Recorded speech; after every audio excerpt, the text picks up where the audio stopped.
Sejam bem-vindos ao curso de Cálculo Diferencial e Integral 1. Hoje nós vamos analisar o módulo 1, pré-cálculo, a aula 1 deste módulo 1, que é sobre números, desigualdades e valores absolutos.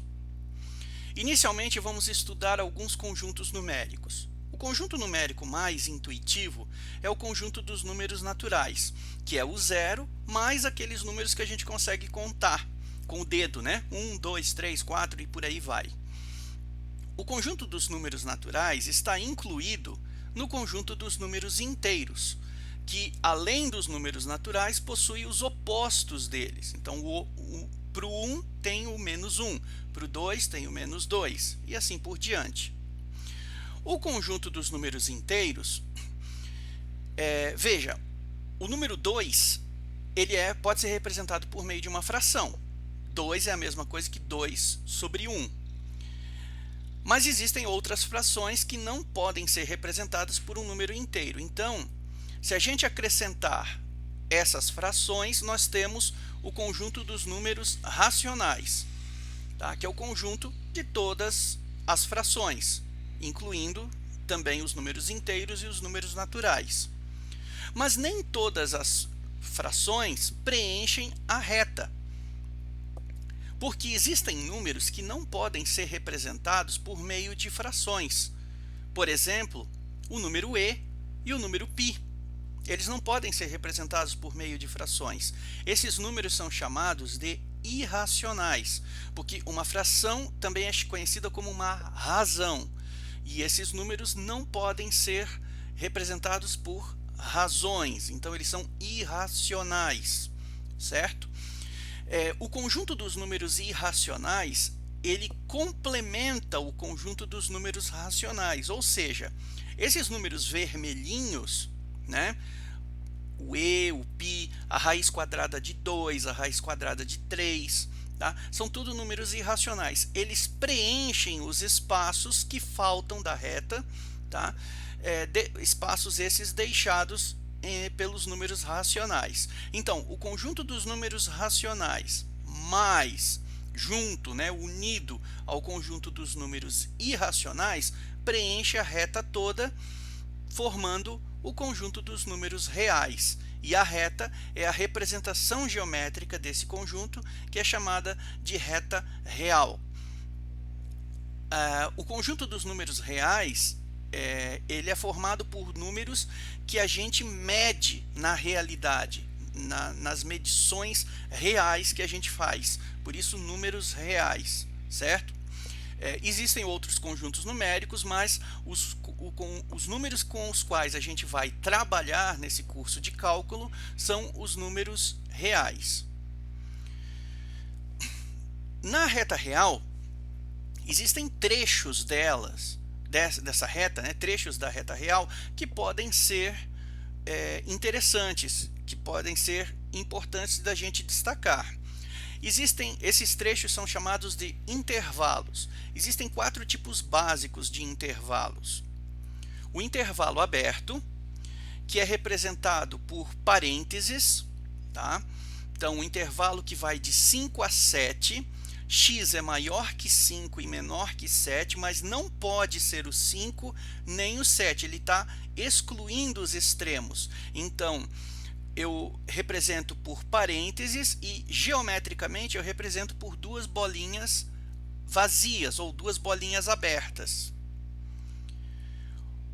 O intervalo fechado, que é quando o x é maior ou igual ao 5 e menor ou igual a 7, quer dizer, o 5 e o 7 estão sendo contados, estão sendo incluídos no intervalo. Nesse caso, eu represento esse intervalo fechado por colchetes, tá? E geometricamente por bolinhas fechadas. Além disso, nós temos o intervalo semiaberto. O intervalo semiaberto é quando você tem um pedaço fechado e um pedaço aberto.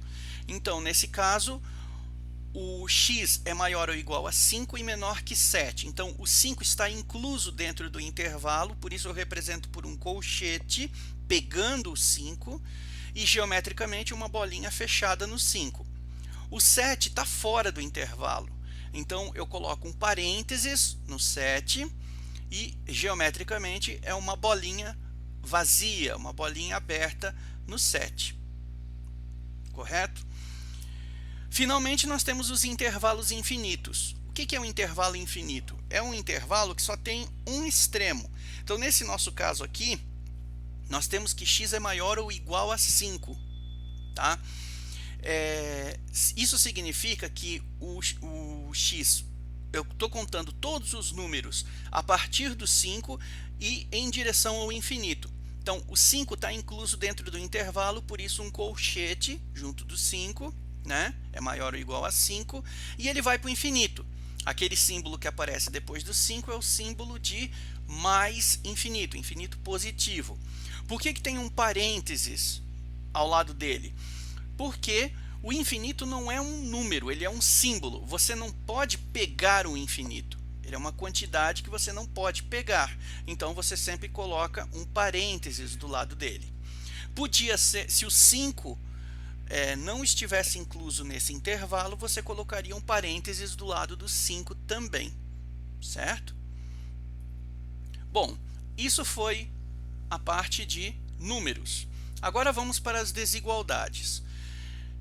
Nós vamos estudar 4 tipos de desigualdades, as 4 principais que são utilizadas ao longo do curso. A inequação do primeiro grau, a inequação do segundo grau, a inequação tipo produto e a inequação tipo quociente. Para a inequação do primeiro grau, é muito simples resolver. O que você precisa fazer? Você resolve ela como se fosse uma equação, mantendo o símbolo de desigualdade e respeitando esse símbolo. Então, primeira parte, o que eu vou fazer? Eu vou passar tudo que tem x para um lado e o que não tem para o outro lado. Então, o 7x que está em verde vai para um lado, fica menos 7x. O 1 que está em vermelho passa para o outro lado, fica menos 1. X menos 7x é menos 6x. 5 menos 1, 4. Então, você tem menos 6x menor ou igual a 4. Agora, um passo importante. O menos 6 que está em azul, ele está multiplicando. Ele vai passar para o outro lado dividindo. Só que tem um menos acompanhando ele. Toda vez que você toda vez que você multiplica uma desigualdade por um número negativo, ou divide essa desigualdade por um número negativo, você tem que trocar o sinal da desigualdade. Lembra do ensino médio? Então, nesse caso, eu estou dividindo os dois lados por menos 6. Sobra x maior ou igual que menos 4/6. Eu tenho que trocar o sinal da desigualdade, porque o número que eu usei foi um número negativo. Finalmente, eu simplifico essa fração, divido por 2 em cima e embaixo e sobra a minha resposta, x maior ou igual que menos 2/3. Então, não tem muito segredo a inequação do primeiro grau, certo? Para as outras desigualdades, elas podem ficar um pouquinho mais complicadas por causa da análise do sinal. Então, nós temos que vamos fazer um conjunto de 5 passos e vamos resolvê-las a partir desse algoritmo com 5 passos. O primeiro passo é encontrar as raízes. No segundo passo, esboce o gráfico em torno das raízes que você achou. No terceiro passo, veja onde o intervalo é positivo, negativo ou zero. No quarto passo, confirme o que o problema deseja. E no quinto passo, escreva a resposta final. Então, vamos lá. Inequação do segundo grau. Aqui a gente tem um exemplo de uma inequação do segundo grau. O primeiro passo diz que é para eu encontrar as raízes dessa inequação. Eu tenho que x² menos 5x mais 6 menor ou igual a zero. Isso é uma inequação de segundo grau. Lembra que para resolver equações do segundo grau ou inequações do segundo grau, você vai usar a fórmula de Bhaskara, né? O A, nesse caso, é 1, o B é menos 5, o C é 6. A fórmula de Bhaskara é essa aqui. Substituindo os valores de A, de B e de C na fórmula acima, nós achamos que o x que zera, né, o x ao quadrado menos 5x mais 6, ele vira zero quando x é 3 e quando x é 2. Então, x igual a 3 e x igual a 2 são as raízes dessa equação, x ao quadrado menos 5x mais 6 igual a zero, certo? Mas eu não tenho uma equação agora, eu tenho uma inequação. Então, eu tenho que seguir outros passos além desse. Vamos para o segundo passo. Esboce o gráfico em torno das raízes que você achou. Veja, eu tenho aí na equação x ao quadrado menos 5x mais 6 menor ou igual a zero. Isso implica que eu posso construir chamar esse pedaço com as incógnitas, eu posso chamar de y, criando uma relação de dependência, que depois a gente vai ver que é uma função. Y é igual a x ao quadrado menos 5x mais 6. O que são as raízes? As raízes são os valores de x para os quais y é igual a zero. Então, se você jogar o 3 ali dentro, no lugar do x, o y vai dar zero. Se você jogar o 2 ali dentro, o y vai dar zero. O que o problema me pediu? Ele quer que o y seja menor ou igual a zero, ou seja, quais são os valores de x que tornam o y menor ou igual a zero? Igual a zero eu já achei, é o 3 e o 2. Mas e os menores que zero, né? Para isso eu tenho que esboçar o gráfico da função em torno das raízes 2 e 3. Então eu desenho uma reta, coloco as raízes ali, o 2 primeiro, depois o 3. E aí eu tenho que lembrar que y igual a x ao quadrado menos 5x mais 6 tem o gráfico de uma parábola, né? Muito bem. Essa parábola está com a boca para cima porque o x ao quadrado, o número que acompanha o x ao quadrado é o mais 1, é um número positivo, né? Então a boca está para cima. Se fosse menos x ao quadrado, a boca estaria para baixo.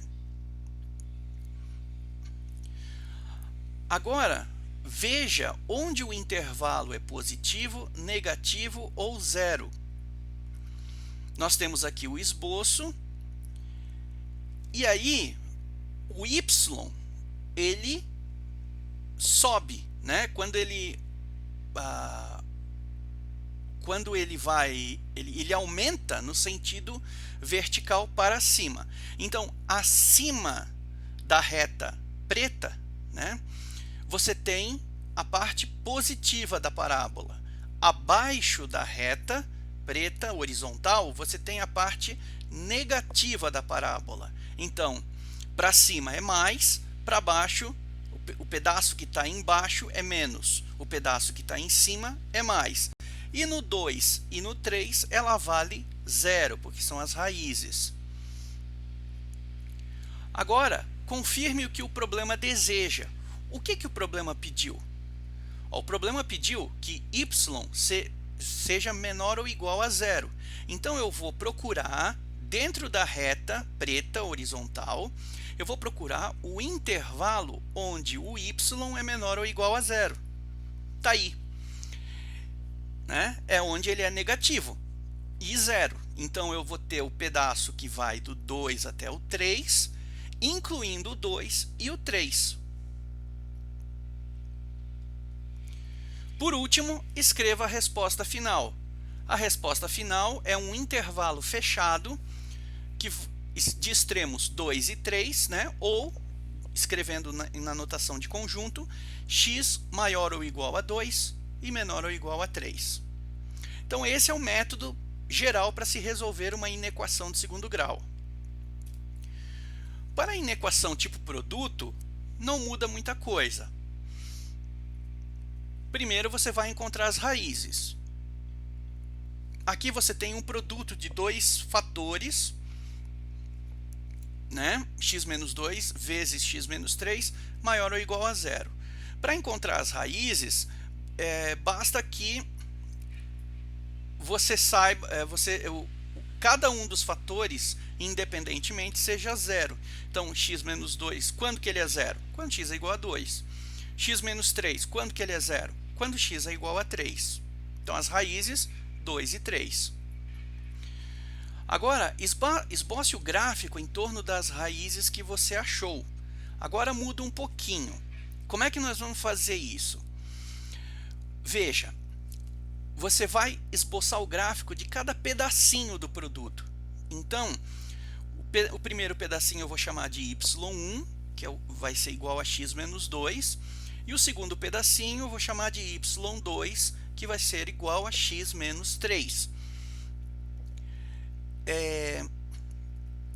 X menos 2 e x menos 3 são geometricamente representados por retas, certo? Lembra lá do ensino médio. Se fosse x ao quadrado, seria uma parábola. Como é x na potência 1, é uma reta, tá certo? E ela cruza o eixo horizontal no ponto 2 para y1 e no ponto 3 para y2. Agora vamos ver onde o intervalo é positivo, negativo ou zero em cada uma delas. Novamente, a gente faz a análise, né?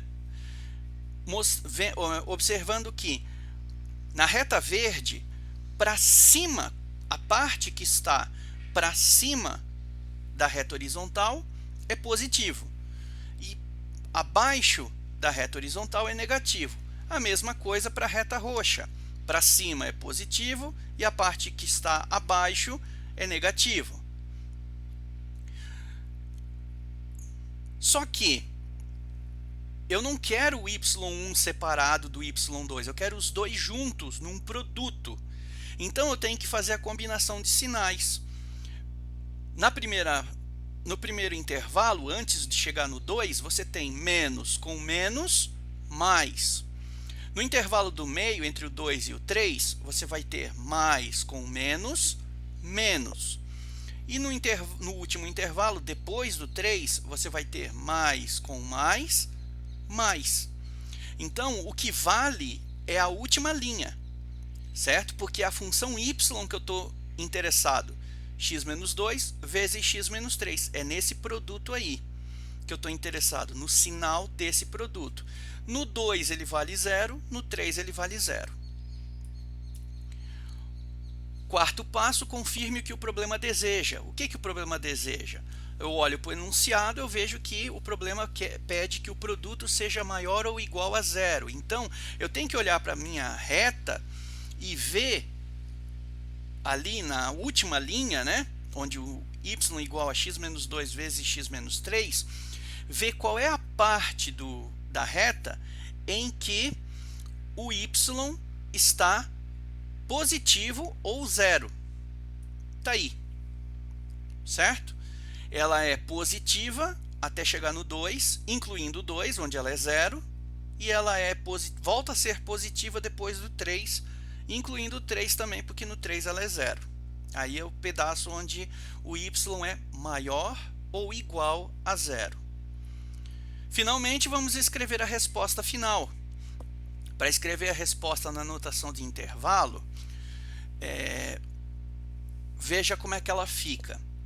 A primeira parte é o intervalo que vai de menos infinito até o 2, ou seja, ele vem lá do infinito negativo e bate no 2, incluindo o 2. União com a outra parte.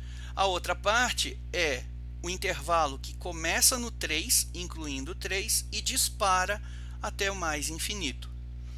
Certo? Perceba que nos infinitos você sempre fecha eles com parênteses. Lembrando novamente porque eles são símbolos e não números. Em notação de conjunto, isso significa que x é menor ou igual a 2 ou x maior ou igual a 3. Eu sempre coloco x pertencente aos reais porque a reta é a reta real, é o conjunto dos números reais, certo? Foi. Por último, temos a inequação tipo quociente, x menos 2, só que agora dividido por x menos 3, e eu quero menor ou igual a zero. Vou lá, primeiro passo, encontrar as raízes. Isso você já sabe fazer. x menos 2 é quando as duas partes são zero. Quando que x menos 2 é zero? Quando x é igual a 2. Quando x menos 3 é zero? Quando x é igual a 3. A segunda parte, esboce o gráfico em torno das raízes que você achou. Isso também você já sabe fazer, porque são as mesmas funções, a verdinha e a roxinha. A terceira parte é ver onde o intervalo é positivo, negativo ou zero. Também já sabemos fazer. Olha só, né? Para cima da reta horizontal é positivo, para baixo da reta horizontal é negativo, certo? Só que agora eu quero a combinação dos dois, né? Eu quero x menos 2 dividido por x menos 3. Então eu vou fazer a mesma análise de sinal que eu fiz no caso do produto. Menos com menos é mais, na primeira parte. Na parte do meio, mais com menos é menos. E na última parte, mais à direita, mais com mais é mais. No 2, ela dá zero. Por quê? Se eu jogar na fórmula x menos 2 dividido por x menos 3, vai ficar 2 menos 2, 0 em cima, 2 menos 3, menos 1 embaixo. 0 dividido por menos 1, 0. Não tem problema nenhum. Agora, veja que no 3 eu não coloquei o zero. Eu coloquei um símbolo rosa ali, que é o símbolo de não existe. Porque eu não posso contar esse número. Por que eu não posso contar esse número? Porque se eu jogar o 3 em cima, dá 3 menos 2, 1. Mas se eu jogar o 3 embaixo, dá 3 menos 3, 0. 1 dividido por 0, não posso, porque é um mandamento da matemática que você nunca pode dividir por 0. Certo? Então tem que prestar atenção quando você estiver resolvendo uma inequação do tipo quociente para não zerar o denominador. No quarto passo, confirme o que o problema deseja. O problema está pedindo os valores de x que tornam o y menor ou igual a zero. Então eu tenho que procurar na minha última linha ali onde que deu negativo e zero. Tá aí. Veja que o 2 eu incluí porque ele vale zero. O y vale zero quando x é igual a 2. Então eu fiz uma bolinha fechada. Mas o 3 eu não incluí, porque no 3 a função explode. A expressão como um todo, ela explode porque vai dar zero embaixo. Então, eu coloquei uma bolinha aberta. Esse é um exemplo de intervalo semiaberto. Para escrever a resposta final, eu vou escrever esse intervalo semiaberto. Na notação de intervalos, ele é fechado à esquerda, aberto à direita. Então, um colchete fechando 2 e um parênteses ao lado do 3. Em notação de conjunto, x maior ou igual a 2 e x menor do que 3. Certo? Lembrando que o x é maior ou igual a 2, mas é só menor do que 3. Ele não pode ser igual a 3, porque se ele for igual a 3, zera o denominador e eu não posso. O denominador tem que ser sempre diferente de zero. Por último, vamos olhar os valores absolutos. O que é um valor absoluto? Então, vamos retornar à nossa reta real com os nossos números. Tá? Aqui eu coloquei apenas os números inteiros para falar sobre os valores absolutos, sobre o que é o valor absoluto. Valor absoluto, ou módulo, é o tamanho de um número. O tamanho do número, a quantidade que ele representa. Isso é o valor absoluto, ou módulo desse número. Então, qual é o valor absoluto do 2? É 2. Qual é o valor absoluto do menos 2? É 2. Você pode imaginar o valor absoluto, ou módulo, como a distância dele até o zero também. Certo? Vamos encontrar uma fórmula para isso. Veja, a gente representa o módulo de um número, ou valor absoluto, por meio de barras. Então, módulo de menos 2 é igual a 2. O módulo de zero seria o quê? Zero, né? Porque o zero não tem tamanho, ou a distância de 0 até 0 é 0. Módulo de 2 é 2. Veja que dá sempre positivo. Agora, percebam o seguinte, módulo de menos 2 é 2. Mas eu também posso escrever isso dizendo que módulo de menos 2 é igual ao menos 2 com um sinal de menos na frente. É o menos 2, porque aí você combina menos com menos, mais, certo? Então, eu posso escrever uma fórmula genérica para o módulo de x como sendo menos x, se o x for negativo, se o x for menor que zero, e x, se o x for maior ou igual a zero. Por que isso? Se o x é menor que zero, como o caso do menos 2, basta você colocar um menos na frente dele, que ele vira positivo. E se o x for maior ou igual a zero, o módulo é ele mesmo, como no caso do zero, como no caso do 2. Certo? Entenderam a fórmula? Além dessa definição de módulo, tem uma outra definição. Veja, módulo de menos 2, eu posso também imaginar como sendo a raiz quadrada de menos 2 ao quadrado, porque menos 2 ao quadrado é 4, raiz quadrada de 4 é 2. Módulo de 0, raiz quadrada de 0 ao quadrado, 0.